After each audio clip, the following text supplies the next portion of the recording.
নমস্কার, ফিরে এলাম আমরা আজ দ্বিতীয় পর্বে কানুবাবুকে নিয়ে, যিনি একজন জাতীয় কোচ অ্যাথলেটিক্সের এবং শারীরিকভাবে সক্ষম খেলোয়াড়দের জন্য। কানুবাবুর দুইজন ছাত্রছাত্রী এবার যাচ্ছেন ডেফ অলিম্পিক্সে টোকিও ও জাপান।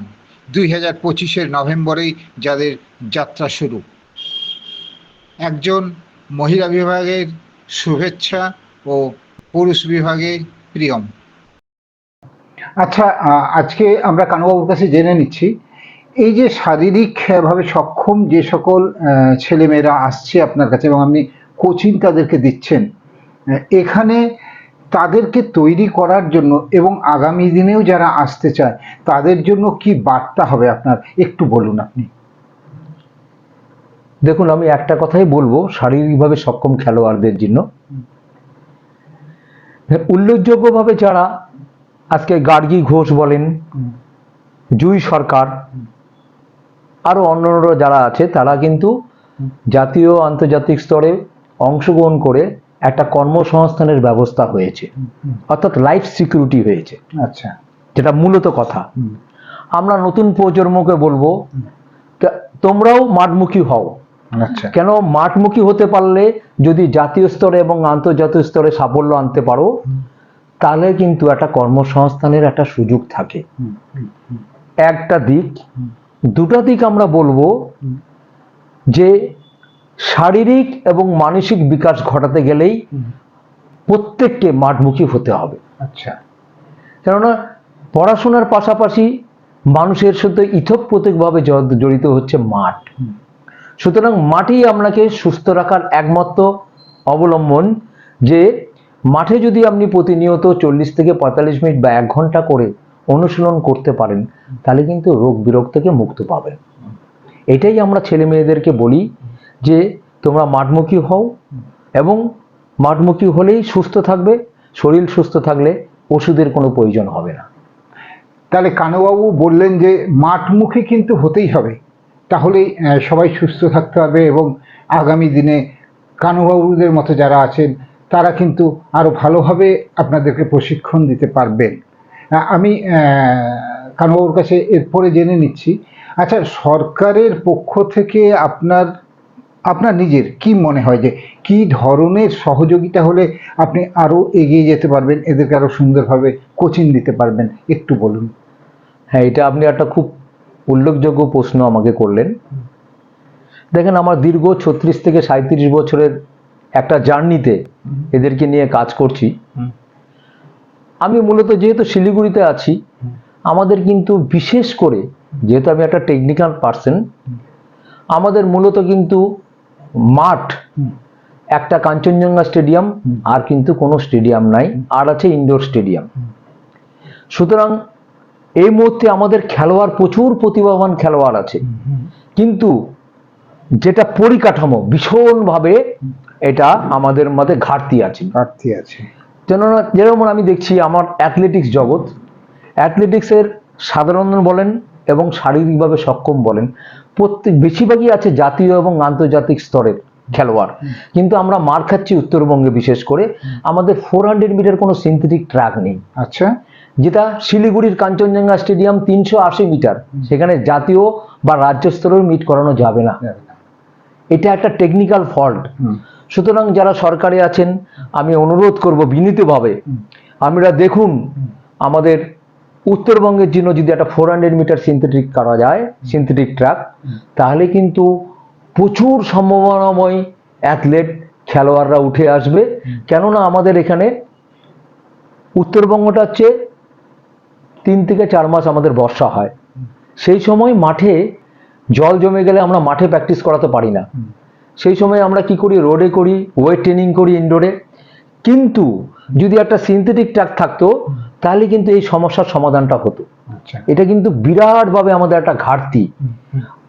দ্বিতীয় নম্বর হলো যে এই যে ঘাটতিটার কারণ হচ্ছে আরেকটা জিনিস উল্লেখযোগ্য, যেটা টেকনিক্যাল কথা বলছি। আমাদের স্টেট মিট হয় সাধারণদের সল্টলেকে, সেই সল্টলেকটা হচ্ছে সিনথেটিক ট্র্যাক।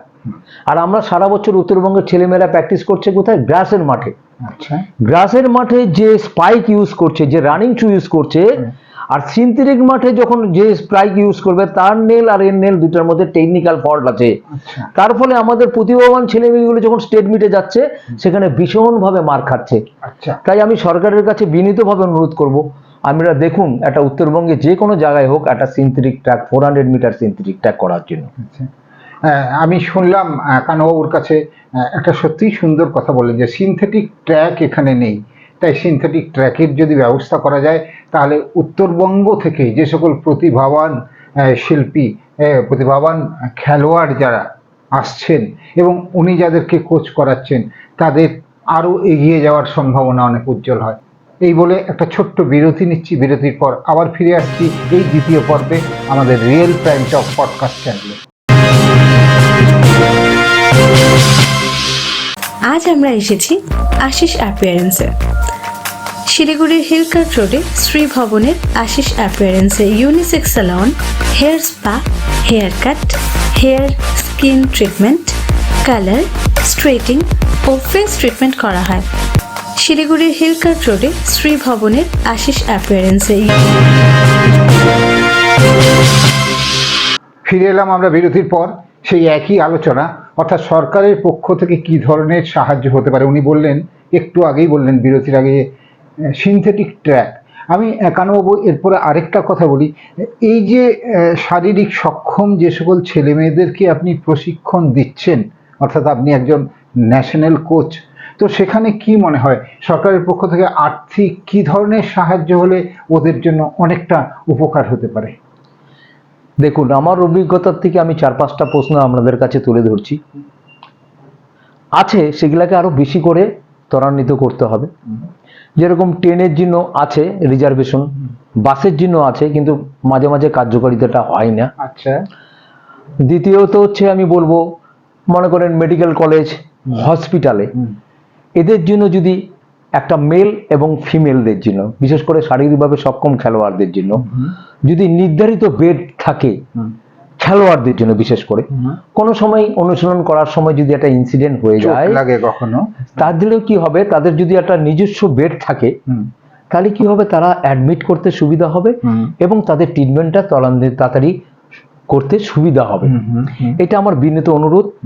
এর পাশাপাশি আমি আসছি যেটা আপনি প্রশ্ন করেছিলেন, বিশেষভাবে দরকার যারা জাতীয় পর্যায়ে যাচ্ছে, স্কলারশিপটা আগে ঠিকভাবে পেত না, এখন কিছু পাচ্ছে, কেন্দ্রীয় সরকার থেকে দিচ্ছে এবং রাজ্য থেকেও দিচ্ছে, কিন্তু সেটা আরো ভালোভাবে দিতে পারলে, আরো ভালোভাবে এটা যদি প্রচলন হয়, অনেকে জানতে পারে না কখন একটা হচ্ছে, কখন কি হচ্ছে, সেটা যদি ভালো করে মিডিয়ার মাধ্যমে বিশেষ বিস্তারিতভাবে ওয়েবসাইটে দেওয়া যায়, তাহলে কিন্তু অনেক সুবিধা যেগুলো দিচ্ছে সরকার সেগুলা থেকে বঞ্চিত হতো না। আচ্ছা। স্কলারশিপ বলেন। আর আরেকটা জিনিস আমি বলবো, যে বেসরকারি সংস্থা যারা আছেন তারা যদি একটু যদি স্পন্সরের ব্যাপারে এগিয়ে আসতেন, তাহলে আর্থিক দিকভাবে যারা পিছিয়ে আছে তাদের কিন্তু অনেক সুরাহা হতো। কেননা আমাদের ভারতবর্ষে দেখা যায়, বেশিরভাগই দেখা যাচ্ছে, আগে ছিল ফুটবল জাতীয় খেলা, এখন কিন্তু মেন খেলা হয়ে গেছে ক্রিকেট। আচ্ছা। ক্রিকেটে যেভাবে স্পন্সর এগিয়ে আসছে, আমাদের অ্যাথলেটিক্সে কিন্তু সেভাবে কিচ্ছুই এগিয়ে আসছে না। তাই আমি বিনীতভাবে অনুরোধ করব, বেসরকারি সংস্থা যারা আছেন তারা যদি আমাদের এই শারীরিকভাবে সক্ষম খেলোয়াড়দের পাশে যদি একটু স্পন্সরের জন্য এগিয়ে আসেন, তাহলে কিন্তু ওরা ভারতবর্ষের মানটাকে অনেক দূরে ত্বরান্বিত করতে পারবেন, এটা আমার দৃঢ় বিশ্বাস। দারুণ কথা বললেন একজন কোচ হিসাবে। আপনার কি মনে হয় না, এই যে যাদেরকে আপনি শেখাচ্ছেন তারা যখন খেলাধুলা করছে বা আপনি যখন প্র্যাকটিস করছেন, তারপরে প্রত্যেকেই মোটামুটি আমার মনে হয় খুব নিডি জায়গা থেকে উঠে আসে, তো তাদের জন্য যদি ওই কোচিং করার পরে যদি একটা টিফিনের ব্যবস্থা করা যায় এবং সেটা বেসরকারি কোনো সংস্থা যদি এগিয়ে আসে, আপনার কি মনে হয়, আপনি একটু বলুন। দেখুন, মূলত অনুশীলন করার জন্য যেগুলো বিশেষভাবে প্রয়োজন, যেরকম আজকাল হচ্ছে মডার্ন যুগে কি হচ্ছে, ইকুইপমেন্টসের দরকার। এই ইকুইপমেন্টস 1 নম্বর, 2 নম্বর হচ্ছে ইউনিফর্ম, 3 নম্বর হচ্ছে মনে করেন যারা টেবিল টেনিসে খেলছেন তাদের ব্যাটের শিট খুব কস্টলি হয়। আচ্ছা। ভীষণভাবে কস্টলি হয় ব্যাটের শিট, সেগুলো বেশি দিন বড় জোর 3 থেকে 4 মাস ব্যবহার করা যায়, তারপরে সেগুলো আবার সিটগুলো পাল্টানো হয়, খুব কস্টলি।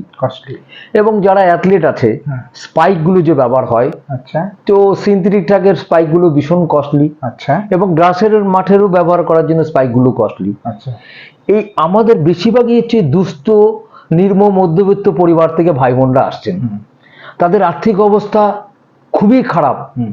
তার ফলে তাদেরকে যে অনুসরণ করাচ্ছি, তাদের যে পরিশ্রম হচ্ছে, যে ক্যালোরি যাচ্ছে, তো সেটা তো ক্যালোরিগুলো যাওয়ার পর তাকে যে প্রোটিন কার্বোহাইড্রেট তাকে নিতে হবে, সেগুলো কিন্তু সেটা পারছে না। কিন্তু ওকে যখন আমি প্রেশার দিচ্ছি, তার শরীরে তো ক্ষয় হচ্ছে অঙ্গ প্রত্যঙ্গের, সেই ক্ষয়টা কি, যে ক্যালোরি যাচ্ছে, কার্বোহাইড্রেট যাচ্ছে, সেটা তো ফুলফিল করা দরকার। তো ফুলফিল করতে গেলে যে পুষ্টি জাতীয় জিনিস যে ওকে খেতে হবে, সেটা তো বাড়িতে আর্থিক অবস্থা সেরকম ভাবে সচ্ছল নয়। তাহলে সেই জায়গাটাই আমি দাঁড়িয়ে সরকারের পাশাপাশি বেসরকারি যারা আছেন তাদের কাছে আমার কাছে বিনীত অনুরোধ, আপনারা আসুন না, এদের পাশে দাঁড়ান, দেখবেন একদিন দেখতে পারবেন এরা ভারতবর্ষের জাতীয় পতাকা পৃথিবীর মানচিত্রে শিলিগুড়ির নাম উজ্জ্বল করবে। এটা আমার আশা এবং কামনা। খুব সুন্দর, খুব সুন্দর কথা। কানুবাবু, সবার শেষে আমি একটা কথা বলবো, যারা শারীরিকভাবে সক্ষম ঠিক আছে, বাট সাধারণদেরও তো আপনি কোচ করান, সেই সব তরুণ যারা আগামী দিনে আসতে চলছে, তাদের জন্য আপনার মোটিভেশন বা বার্তাটা কি হবে, একটু আপনি বলুন। মূলত আমি সবাইকে একটা কথা বলি, 4টা ডি যে কোনো খেলোয়াড়দের মনোনিবেশ করতে হবে। মনোনিবেশ, 4টা ডির মিনস হচ্ছে ডিটারমিনেশন, ডেডিকেশন, ডিসিপ্লিন এবং ড্রিম। এই 4টা মূলত থাকতে হবে।